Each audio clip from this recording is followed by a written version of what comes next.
Hey guys, Matthew here. Today is gonna be actually short for once because I have a lot of work to do and about 2 hours before I plan to go to sleep, so not much to do. Also, I just finished my workout, so super fucking tired. But I also worked again on Moonlight Star after a whole day of not writing. Well, I was writing outline for something else, but still. And this was fun. I'm gonna be rewriting this. Probably first part of this chapter I'm gonna completely rewrite into something else. But second part I kinda liked. And what is it then? Our heroine got kicked into during fights, got kicked into one of the portals during midpoint climax a few chapters ago. She's stuck in parallel dimension when all she can see at first is just white mist and pink stone on the floor, and that's about it. And she starts seeing silhouettes, just silhouettes of, she assumes those are people of this world, but she has no way of communicating. But she finds out that when she gets closer, she feels heat, like extremely painful heat. Like she realizes that if they touch her, or if she gets too close to her, if they get too close to her, she will literally cook from inside. So that's a problem. She gets worried a bit because there's about 100 of them. Suddenly there's 100,000 of them. She goes, well, even if bullets work on those people, which I seriously doubt, there's no way out of this. I got to go forward because I don't see exit here. If there is exit from this place, I got to find it because I got to go back home. I got to save my friend. I got to deal with this shit. So she starts walking. There's crowd of those beings, and at first they just move to side and let them go through. But she's going. She's okay. They're not aggressive. They're letting me go through, and she looks back to check how far she went and realized that gap is closed again, closing on her. She looks forward again. Gap is closing also. So now she's not only there's about 100,000 of those beings now, they're surrounding her and they're getting closer. So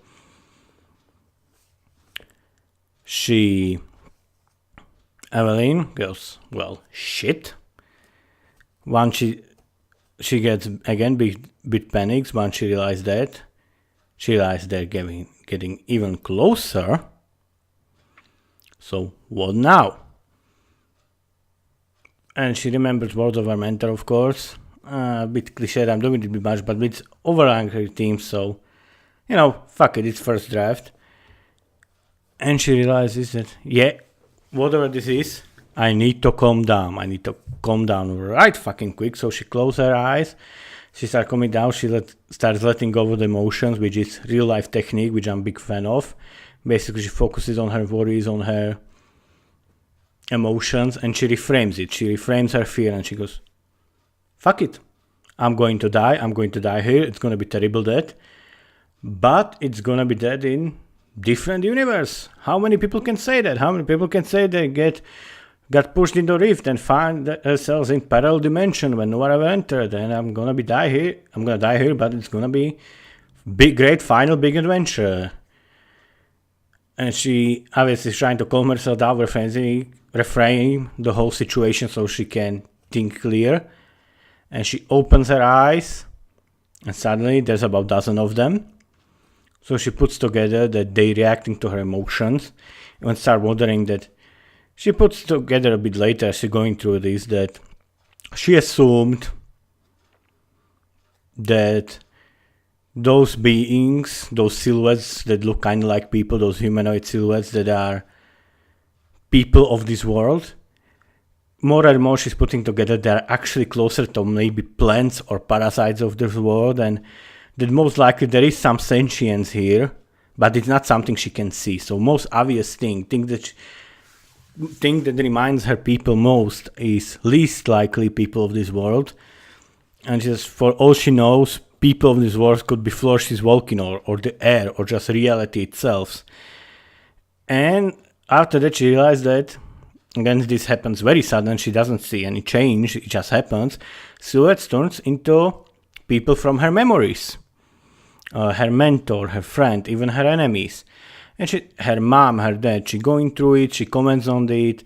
Here I managed to sneak in a bit of her past and a bit of her emotion, where Evelyn is clearly emotional about missing her dad. Her dad is not dead. He just haven't seen him for a while. She misses her mother a bit less, and she jokes about, she like jokingly calls her bitch, but then she says, yeah, I still love you. So her relationship with, it's not like she has a rocky relationship with her mother, but it's definitely not as smooth as with her dad. And plus she admits she was always envious of her mother and how graceful her mother is. Evelyn was always more of a tomboyish type of girl, even though she's very beautiful, of course. She looks around. I made it sound like young adult. She described that Evelyn isn't necessarily beautiful, but she isn't an ugly duckling either. She's like all the way on the middle, but she's being insecure also. Those are more of a jokes and hints in between. It's not what book is about. But she looks around, she thinks of Seth, who was mentioned before, her deceased boyfriend. Maybe if I'm gonna write a sequel, that would be about where he died, so I'm just throwing hints here and there. She met Liz, who's center of this story, her best friend, when she was broken over her boyfriend, and Liz basically, despite not knowing this girl, she helped her out, she took her in her arms, she calmed her down, she wiped her tears, she gave her shoulder to cry on, and that's how their friendship started. So she mentions Sif a couple of times. Evelyn herself wonders if seeing image of Sif would help her calm down or even stress her more. Eventually she decides that she would love anyway to see him again, but that's clearly not happening.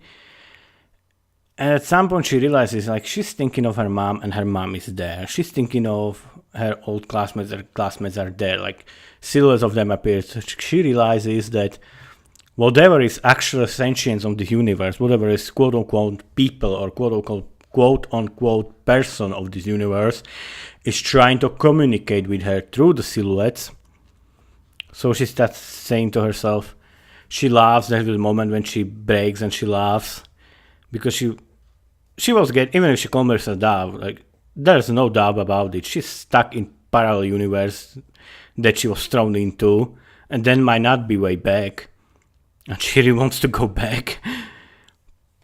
But she goes, okay, I don't know how electricity works, but I can use it. I don't think most people know how come when you use camera, there's a picture of it, but we can all take pictures with camera. So she realizes, I don't need to understand this universe. I just need to know how it works. And there are already hints. So she starts, if this place is reading her thoughts and memories, and her subconscious even, and if this place is clearly not aggressive or malicious to her, in fact, she puts it together that even when they were closing on her, when they're boarding her, this thing is effectively granting wishes, this place. But not what you say, it's what you feel subconscious. So if you have negative mind, something negative comes out of it. So she has start thinking of Liz, her friend that she's trying to save. She keeps telling to herself, Liz, I need to go back to Liz, I need to find Liz, I need to save Liz. And she notices that all silhouettes again are taking form of her friend Liz. Now sometimes it's Liz first time they met, sometimes it's Liz like she was dressed on party 2 years ago, sometimes it's Liz maybe month ago or 2 months ago, 2 months ago.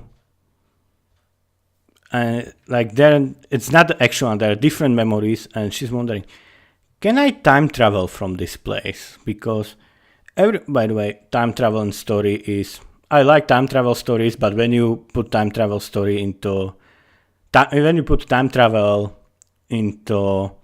story that wasn't built for that, it's ruined forever. Just again, I'm a big fan of Harry Potter, but look at Harry Potter 3, where in third book Hermione got her own personal time machine so she can get extra classes. Because that's why we're handing out time machines, so one bitch can get extra classes in. Then in fifth book they conveniently destroyed all of them And in fourth book, Voldemort came back, so... I mean, yeah, like, they were conveniently destroyed, so we can use them again, but we could have used them when Voldemort came back. No, okay, fuck it, never mind. Or when Hermione and Harry used it to go 3 hours back to save Sirius. Or Sirius, I read it in Slovak as a kid, sorry. He was called Sirius. Why wasn't someone in government like, oh my god, we cut Sirius Black and he escaped again. Let's just move 12 hours back. Problem solved. Whatever. I digress. So I hate time travel. I make it clear that Evan even says that most people agree that time travel is impossible, magic or parallel universes doesn't matter, it just can go. And if there is, and she says, if there is 1% chance, because Avi is told when she's seen and she notices that images of Lys, different images of Lys, or are standing next to rifts, which also suddenly appear because she makes it clear she needs to get out of here. And she's thinking that could it be that those rifts are way home into different timeline, which would be useful, but if there's 1% chance that it's not different timeline, it's different universe, and I'll be fucked again, I cannot take that chance. And again, without blinking, suddenly she realized that silhouette of Lys she's looking on is a bit further from a rift she was standing next to. So she takes it as a yes. She even says it. Okay, I'll take it as I'm correct. And she's like, thank you, universe, or whoever I'm communicating with. And she's continuing, and I'm about 5 sentences, half page from finishing chapter, but I decided to do video blog. What happens that she finds Lys, how she was dressed when they first met, and she goes, this is exact opposite what I need. So I take it the different timelines are wrong doors. So she's like, does it mean he wants me to turn away? So she turns on the place or 180 degrees. She's silhouette from maybe a day later after she met. So okay, this one, not go back either. So basically, this is last time I stopped writing today. Evelyn is turning around her axis and she notices that basically she's surrounded by images of Lys that are clearly from different time, clearly are not from few hours ago. So she takes it, okay, this is a roadblock. And she's surrounded except one straight place. She realizes she's supposed to go there, and then she finds Lys as she was last time she saw her. Then she realizes, like, okay, this universe, this being, this creature, this eldritch god, whatever is communicating with me is telling me, this place, go through here. And she goes in. Originally, I want this, in outline, originally this chapter, it was that she gets nervous and they immediately turn the monster and start chasing her. And as cool as that would be, and this is a big advantage of discovery writing, even though I value my outlines, I'm naturally more discovery writer, that sometimes you get better idea. Basically, mixing outline and discovery, I feel, is almost like cheat code, because if you do it right, you can get both best from both worlds.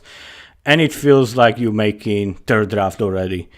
Honestly, it feels for me that like as if outline is first draft, going by outline is second draft, and this thing when I just suddenly start going off the course is like third draft already within first draft. And I had few ideas before. I think I'm gonna commit to it and make it way more obvious in second draft that those monsters that are appearing in the city after disaster happens and those monsters from other universe are not necessarily evil. It's just bad guys, again, villains with question marks are villains, try to summon power from a parallel universe to grant their wishes, and their wishes was to save their people and save their city and make sure there's no one is poor, no one is hungry. So their intentions were 100% pure, but they messed up. And they didn't know that this powerful magic, this wishes granted magic, won't be just hey, I wish this to happen. It's gonna be their subconscious and their negativity and their stress. So obviously, they summon the power, and instead of verbal wishes, all their fear and all their panic and all their self-loathing came out, and they came out as monsters. So that I'm gonna push this angle way harder in second draft. Either way, Emily runs toward the rift. She's convinced this is the right one. She tanks. She jumps into rift, and of course, I'm gonna start next chapter with something else, but later we cut closer to Evelyn jump back from the rift, appearing when she needs to be, in timeline she needs to be, and then she go be back to action. But that's for different chapter and different video blog. Thank you so much for watching / listening. When I'm gonna finish this, which gonna be in couple of weeks, then of course correction, I'm gonna start a new story right away, but I'm gonna making these video blogs, and when I get new camera, probably around Christmas, I'm gonna read this whole thing, including outline and commentary. And I'm thinking about starting blog or website, maybe with Wix or Squarespace or WordPress or something like that. Either way, that's in the future. For now, thank you guys for listening. This was Mateo. See you next time. Bye.